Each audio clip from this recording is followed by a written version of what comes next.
Assalamualaikum warahmatullahi wabarakatuh. Kami dari kelompok 2 ingin membahas tentang fenomena yang terjadi di kalangan generasi kita. Iya, jadi Iya. sebelumnya kita perkenalkan dulu di sini. Di sini ada Rami, ada Sultan, dan ada saya Syurali. Kita akan membahas fenomena yang belakangan ini sudah Sering terjadi. sering terjadi, udah marak banget nih. Udah marak Kacau nih. banget. Iya, dan apa nih Ram? Fenomena Ram? Fenomena itu adalah fenomena anak yang merokok atau nge-vape di bawah umur. Dan di sini depan ada contohnya. Ada contoh. Dan disclaimer Ini bukan punya kita, bukan punya kita. Punya bang saya. Punya Bang Rami. Punya Bang Jadi kita Rami, ya. minjem Dulu nih. Pinjam aja. boxnya yang sudah habis. Udah habis. Dan emang mau dibuang jadi kayak Dibuang, jadi ya buat properti buat aja properti. gitu. Oke, langsung aja. Langsung aja. Gimana Ram? Coba sob. Jadi gini loh. Kenapa fenomena vape itu sangat amat marak di kalangan anak-anak di bawah umur? Karena hal ini tuh sangat berbahaya. Kenapa bisa berbahaya, Syur? Karena menurut gue ini yang ditargetkan untuk merokok atau marketingnya itu untuk 20 tahun ke atas gitu. Tapi mungkin kenapa anak-anak bisa suka itu gara-gara mungkin pertama rasanya mungkin ya. Mungkin. Rasanya mungkin yang enak, manis gitu. Dan sebenarnya ada beberapa penyebab di mana Kenapa? Kenapa kejadian ini tuh banyak banget terjadi Iya. di kalangan kita? sebenarnya ada beberapa penyebab kenapa kejadian ini tuh terjadi di kalangan kita. Yang pertama ada dari pergaulan atau pengaruh teman sebaya. Tongkrongan tuh sangat penting guys. Jadi Pengaruh banget itu. pengaruh banget. Jadi harus bisa lebih pintar lah mencari pergaulan dan Soalnya teman yang baik. biasanya gini kan apa misalnya tongkrongan misalnya ada 5 orang nih, 4 orangnya ngerokok, Iya. 1 orangnya Pasif. dia pasif lah, dia nggak ngapa-ngapain, terus pasti ditawarin dong, sering ditawarin, jadi ke bawah terus-terusan makin gitu loh. FOMO. Iya. FOMO Iya, juga ada kadang. FOMO gitu loh. Kadang malah bukan teman yang ngajak, malah dianya sendiri yang Sendiri mau kayak, kayak gue pengen nyobain deh rasanya gimana sih gitu Iya, kan. benar. Terus yang kedua ada pengaruh dari media sosial dan iklan.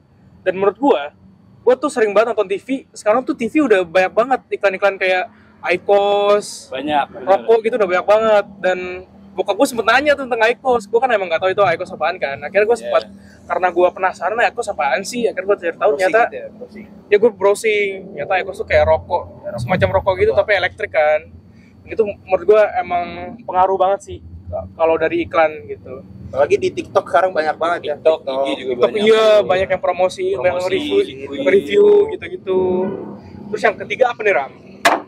Yang ketiga itu ada kurangnya pengawasan orang tua. Nah, jadi orang tua tuh berperan penting banget dalam dalam pertumbuhan anak. Jadi nggak bisa terlalu dibebasin banget dan harus diperhatiin gitu. Gimana dia kesehariannya harus diperhatiin juga. Biar nggak nyoba-nyoba hal yang aneh lah ya. Iya, sebenarnya emang orang tua tuh perannya sangat penting sih, Penting apalagi untuk masalah-masalah begini. Jadi kayak menurutnya orang tua tuh harus lebih aware, terus harus lebih lebih terbuka lah sama anaknya, Benar. sering nanya-nanyain gitu, biar nggak terjadi hal-hal kayak gini. Terus yang keempat ada rasa ingin tahu yang tinggi gitu. Kepo banget, iya. Banyak anak-anak tuh zaman sekarang ngelihat teman-teman kayak, gue penasaran deh rasanya gimana sih, Iya. pengen nyobain deh. Akhirnya awal cuma nyobain doang, kayak Lama-lama sekali keterusan. 2 kali, lama-lama keterusan sampai beli gitu. Itu parah banget sih menurut gue ya. Oke, terus sekarang ini ada dampak yang ditimbulkan kalau nge-vape atau ngerokok di bawah umur. Yang pertama itu ada kesehatan. Vape itu vape maupun rokok mengandung zat adiktif yang bisa mempengaruhi organ tubuh, terutama tuh paru-paru dan jantung. Penggunaan sejak dini bisa tuh meningkatkan risiko kecanduan dan penyakit yang terus-menerus kalau udah di masa depan ya. Iya, apalagi di bawah umur banget ya. Iya, di bawah buat kayak misalnya SMP itu udah parah Iya, udah parah sih. banget sih. Gue juga sering banget lihat anak zaman sekarang. Kadang gue lihat sering anak SD yang udah mulai Anak SD juga udah udah mulai coba ngerokok coba-coba gitu-gitu. Terus anak banget. SMP yang udah mulai udah mulai lebih dewasa lah sekarang. Kan kadang-kadang SMP bukan cuma satu doang dipakainya. Iya. Jadi semuanya rokok, IQOS, vape semuanya. Iya, Gila, dipakai tiga-tiganya parah tuh. Terus yang kedua itu pengaruhnya itu terhadap sosial dan psikologinya.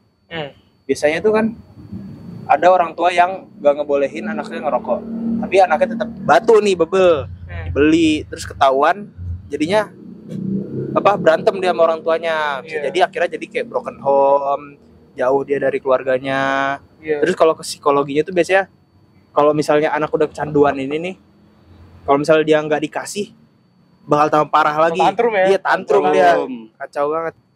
Parah banget. Soalnya kayak kalau kata orang rokok itu mirip-mirip kayak orang narkoba. Jadi ya bisa aja kalau dia ngerokok dia bakal terjerumus ke dunia yang sana. Tuh. Lanjut Sur, ketiganya apa tuh? Terus yang ketiga, ini menurut gue yang paling parah di antara semuanya, yaitu ekonomi. Jadi anak yang udah kecanduan nge-vape atau ngerokok itu cenderung menghabiskan uang buat beli produk tersebut, kayak entah beli device-nya, entah beli rokoknya. Liquidnya habis. Iya. Kan liquid itu kan nggak murah ya. Iya, gak murah. Gue lihat di e-commerce tuh kayak sekitar 115 sampai 150 ribu lah. Iya. Disclaimer ini emang sebelum kita udah browsing duluan nih. Bukan tahu emang udah browsing duluan. Terus pas gue lihat juga tadi barang lu emang kayak wah ini mahal banget ternyata. Iya, mahal biasanya. Apalagi anak suku kayak SMP SMA jajannya berapa sih? Terus mereka kadang kayak nabung dulu buat hal begini doang. Ini, padahal bisa dialihkan ke buat makan, buat beli baju gitu. Malah kadang ada orang yang lebih milih merokok dibanding makan. Itu menurut gua bahaya banget. Bahaya sih, kacau sih. Nah, ada gak sih solusinya nih? Ada dong. Yang pertama nih pendidikan dan kesadaran diri. Memberikan edukasi tentang bahayanya vape dan rokok sejak umur yang masih dibilang dini lah ya, maupun dari sekolah ataupun keluarga. Jadi itu orang tua juga harus memberitahu ke anaknya ya, kayak apa sih bahayanya rokok, apa dampaknya. Nah, terus juga dari sekolah juga misalkan harus adain seminar tentang bahayanya vape dan rokok. Itu. Dan yang kedua, itu ada pengawasan ketat, entah dari orang tua atau dari guru gitu kan. Jadi orang tua dan masyarakat perlu lebih aktif memantau aktivitas anak, terutama di media sosial. Karena sebagai orang tua juga gak 24 jam yang selalu ngawasin anaknya gitu kan. Iya, benar. Dan orang tua juga nggak tahu apa yang dilihat anaknya di media sosial. Karena menurut gue media sosial ini sangat berpengaruh buat segala hal, apalagi untuk menjerumuskan anak yang di bawah umur untuk nge-vape, untuk ngerokok gitu. Tapi menurut gue sih bukan cuman orang tua sama guru doang yang harus lebih ketat, tapi juga bagi penjual-penjual vape-nya. Iya, betul. Misalnya kayak ada anak kecil masuk ke tempat vape, sebaiknya orang yang menjualnya itu udah bilang dari awal di sini nggak boleh anak di bawah umur. Jadinya bisa jadi kayak diusir kayak atau diberi peringatan lebih lanjut gitu. Dan menurut gue sih yang oke, kalau itu vape, kalau menurut gue yang rokok ini kan emang terjual bebas banget ya, entah di warung atau di minimarket. Yang gue sering alamin, gue tuh sering banget ngebeliin rokok buat abang gue. Itu tuh kayak ya udah tinggal beli doang, nggak ditanya-tanyain gitu loh. Nggak ada batasnya. Iya, nggak ada batasnya. Dan ya mereka juga kayak udah aja nggak nanyain nih rokok buat siapa, kamu umur berapa, ada KTP apa enggak gitu. Itu menurut gue yang harus ditingkatkan lah pengawasannya gitu. Yang ketiga apa nih Sol? Yang ketiga tuh ada kebijakan pemerintah. Jadi pemerintah harus memberikan regulasi untuk membatasi akses anak di bawah umur terhadap produk vape atau rokok. Seperti melarang iklan yang menyasarkan anak muda dan meningkatkan sanksi bagi penjual. Iya. Gitu, sebenarnya kalau menurut gue ya, penjual ini tuh bukan benar juga, tapi emang yang salah nih apa ya? Marketingnya mungkin. Gitu. Jadi terus apa lagi? Emang kita tuh harus lebih aware sih guys tentang hal-hal begini, apalagi untuk anak yang seumuran kita nih, terus dikelilingin sama orang-orang yang udah mulai make vape gitu. Dan emang harus lebih aware aja, dan harus lebih bisa menjaga diri lebih baik gitu. Harus disiplin. kita harus disiplin. Sama Ada diri pendirian kita lah sendiri. ya, Ada ada pendirian. Boleh. Oke, jadi kita sekarang ke bagian penutup. Nah, jadi ini kita semua ringkasin, berarti fenomena anak di bawah umur yang menyukai vape atau rokok adalah masalah yang memerlukan perhatian serius dari semua pihak, maupun dari orang tua, pihak sekolah, ataupun pemerintah. Nah, dengan langkah edukasi, pengawasan, dan regulasi yang tepat, diharapkan generasi muda yang dapat terlindungi dari dampak buruk kebiasaan ini. Ya, mungkin begitulah. gue tambahan lah ya. Tambah. Mungkin yang kurang dari semua ini adalah edukasi dari pemerintah. Iya, Biasanya benar. kan dulu zaman gue SD tuh ada edukasi tentang bahayanya narkoba dalam satu produk, itu tuh diadain sama pemerintah yang datang ke sekolah gue. Dan menurut gue sekarang udah kayak jarang banget ya. jarang. Ada dari mungkin Menteri Kesehatan atau dari mana yang datang ke sekolah buat memberi edukasi seberapa bahayanya vape atau ngerokok ini. Sekarang Gitu. tuh malah yang lebih sering itu tentang mental health ya. mental health. Kebanyakan. Betul banget.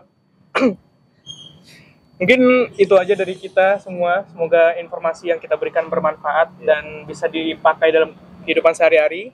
Amin. Semoga kalian nonton yang masih di bawah umur seperti kita. Janganlah. Jangan coba-coba coba deh. Jangan coba-coba. Jangan Baik. coba-coba. Jangan Itu nggak baik. FOMO. Iya, jangan Betul. FOMO. Ingat. FOMO itu bahaya banget. Bahaya. Semoga kita terhindar lah dari hal-hal yang begini. Gitu. Mungkin sekian dari kami. Terima kasih. Mohon maaf kalau ada kata-kata yang salah. Assalamualaikum warahmatullahi wabarakatuh.